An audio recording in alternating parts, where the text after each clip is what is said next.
What do you think, kind of, especially here in Deep Elm, what would you say the results were afterwards of, since you're saying we don't want to just label people by race, but like, Black Lives Matter, and there's a lot of fallout from that. How would you classify that now? Would you say it was good for relations across the country? I think the topic itself was specific for that. Not that anything, that no one's lives matter. Everyone's lives matter. How would you sort of characterize race relations in the United States today, between like white and black people? Between white and blacks, again, depending on where you are society-wise. A lot of times, oftentimes, if your zip code determines your interaction. Yeah. So, for instance, if you're from my neck of the woods, it's all. Where are you from? I'm actually from here, from Dallas. So, okay. But the zip codes in Dallas dictate or determine how often you interact with someone. So, for my profession, I'll say it for this way: if I'm on a certain side of town, and I'm supposed to protect and serve, but yet the same, if you see me as this, you clutch your purse, or just big Dominican black guy with tattoos. Oh, he's afraid. On the other side of town, it's like, hey, bro, how you doing, man? Come on over. So it all depends on where you're located and your exposure, pretty much. So you think that in certain areas of town, you think that the white people, like you said, white women are afraid of you? No, actually, not at all. Actually, no. It all. I think that I have to, as a person speaking for me, I have to be a bit more receiving. Hi, how are you? Pleasure. And then, hey, what's up? How you doing? That interaction, because I have to be more than. And do you find that then the interaction is usually positive if you do that? I do. It's disarming? It's somewhat disarming. Yeah. Absolutely. Why do you think some people might have that initial reaction if you don't interact that way? Depending on whatever their experiences have been.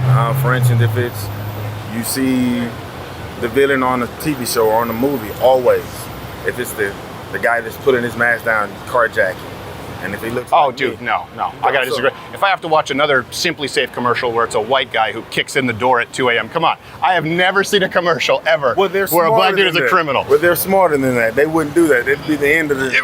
Okay, so we agree on that. They're always like, it's always like some guy who looks like Gary, who's like there to like, I'm here to rob your home. I'm like, that's not what happens. But it's, I think ideally, if you put yourselves in an open environment, or if you're open to it.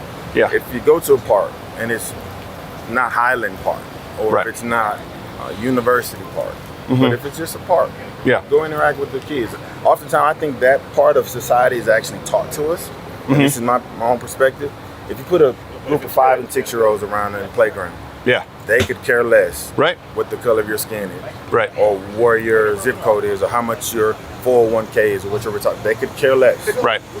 They're just going to play. They're just going to show love. They're going to have fun. And I think that as adults, as we as society, if we can get to that place again to where it's like, hey man, I see a human. I see a person. We have more in common than separates us, probably in a lot of ways. Agreed. But if you watch everything in the media, things are always categorized often by race, very often. Now, of course, sex and gender. And I've always found, again, like going to church here in Texas, like one I went to in Carrollton was very mixed. It was almost 50-50. Absolutely. Always had very good interactions. There was a disconnect from going, hold on a second, on TV they're making it seem like we're worlds apart. Those aren't my interactions on a daily basis. Absolutely. And even with myself,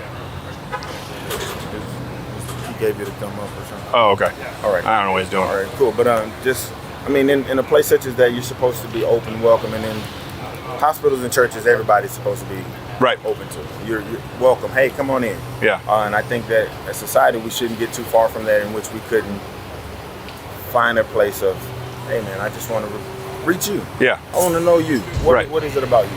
Well, one thing I'll say, because you talk about sort of your interactions, that maybe some people might clutch their purse, have these sort of preconceived notions. I've had it happen to me. I'm like, man, if anything happened by law, I'd have to protect you. And I think I'm not the threat. Well, and I think for sure there are some people who have those preconceived notions, And black people are probably sometimes, like you're saying, you have to go out of your way because you're concerned of them thinking maybe let's say you're violent. On the flip side, you have white people often now, they're very afraid of interacting with black people because they're afraid of being accused of being racist. That's a fear that a lot of white people have now. That I think maybe sometimes black people don't. Well, we all have our kind of concerns, because that white woman may have been mugged. She may have had a life, like you said, a life experience, and wants to avoid it. And if we don't talk, and it just gets worse. Right? We just separate more and more. I've had in my experiences as well, and I also have a young lady that I was in a relationship. She's Caucasian. We have a beautiful triracial baby together, and her experiences and a lot of the things that I've exposed her to about my world before she would ever have known, because they don't teach that in school. They don't teach certain aspects of culture on that side of the world. Yeah. Kind of from being from Whitesboro or Pottsboro, they don't teach what I learned. It has white in the name. That's a town. Yeah, okay? There's also a white settlement. Yeah, so I came from Canada. I'm like, how the hell do you name the town this? Like, how do you get away with it? I know. I get it. I have nothing to do. That was years before. No. I get it. Just the exposure itself, and now it's more than it's more than, well, hey, I understand him. I'm receptive to him. Right. Okay. He's not bad. His family isn't bad. They're not bad. They're loving just like everyone else. What do you think, kind of, especially here in Deep Elm, what would you say the results were afterwards of, since you're saying we don't want to just label people by race, but like, Black Lives Matter, and there's a lot of fallout from that. How would you classify that now? Would you say it was good for relations across the country? I think the topic itself was specific for that. Not that anything, no one's lives matter. Everyone's lives matter. Yeah. In my opinion, even from my aspect, from my side looking in, I'll stand in the front of the line and I'm the other guy that they're saying, hey, F you guys. Because you're a cop. They're saying F you guys, but wait. Right. Hey, dude, my life don't matter. You're just mad at me because of the uniform. It's like working at any other place. The Whataburger or Walmart. It's my uniform. It's who I am, but it doesn't dictate. Right. Yeah, I don't know what it was like here for you, but my dad over there, he was born and raised in Detroit, in the bad area of Detroit. Yeah, and the people who had it worse there, the worst were black cops in Detroit. They would have to go home in unmarked cars when the riots were happening, because a lot of them were seen as, they would say Uncle Toms, and they were threatened. They were targeted. The story of Uncle Tom, but that's, I know. That's not even. No, it's a good point. It's like using something. You're like, I don't think you know what you're saying. You don't read a book.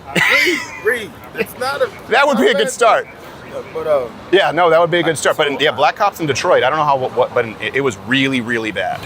And I think that all lives matter in itself, but in particular on that time frame, that's what we were saying. Hey, listen, whoa, hold up. Yeah.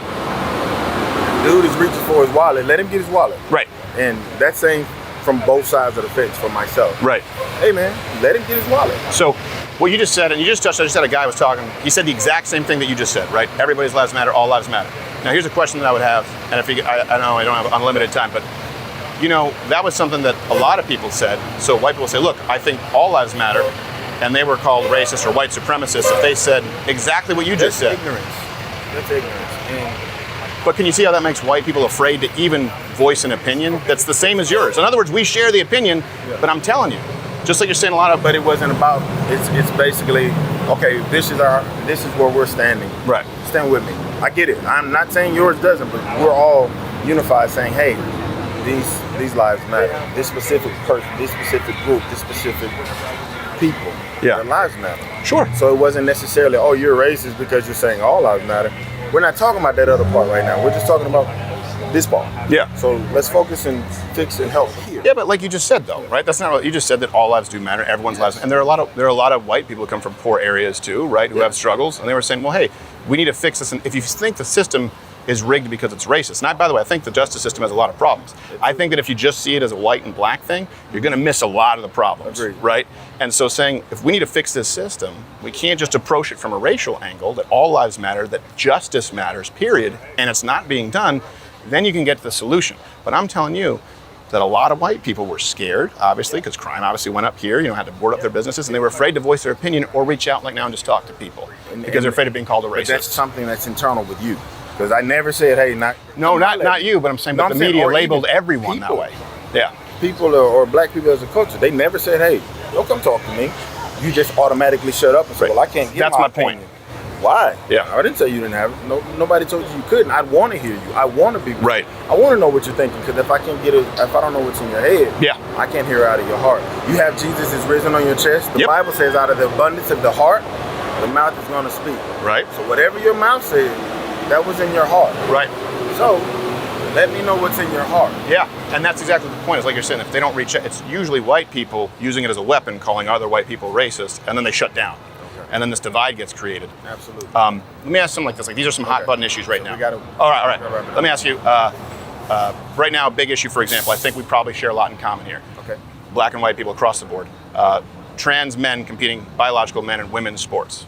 That's okay. Where do you line up on that? I don't have an opinion. You don't have an opinion? I don't. All right. I genuinely don't have an opinion. Okay. Let me ask you this: the idea of voting, because you said you enforce the law. I don't want to. You have to keep it secret. People vote, right? Voter just any kind of identification. I think that's something that's been turned into a racial issue, which doesn't seem like it should be. I think it's more difficult for certain people to get it. Yeah. The opportunity, and even if you've already paid this is my take. If you've already paid your debt to society, you've already done what you've had to do. Why can't you at this point? Can't you vote? Yeah, why can't you vote? Well, just to make sure that you're the guy or girl voting. Well, even still, who often says, hey, my name is John Jacob Jingleheimer Schmidt. Right. His name is my name too. Or I'm just, hey man, my name is Eric. And dude was from Whitesboro, by the way. Oh my gosh. Tripping. Oh my God. But I don't know. I think that everybody should have a voice. Yeah. No matter who you are, what side of the fence you're on, in the middle, or far on the right, far on the left. What's your voice? Yeah. Speak your piece. All right, man. And that's what we're trying to do. And I think it's a lot more productive than what you hear in the media. Absolutely. People sitting around, it's just absolutely. It ain't so bad. It ain't so bad. There you Calm go. Down. You heard it from him. Breathe. It ain't so bad. All right. We're gonna do it together. Everybody does it better together. Thanks, man. I appreciate you taking the time, man. That was really productive. All right, God bless. Watch Ladder with Crowder live Monday through Thursday, 10 a.m. Eastern.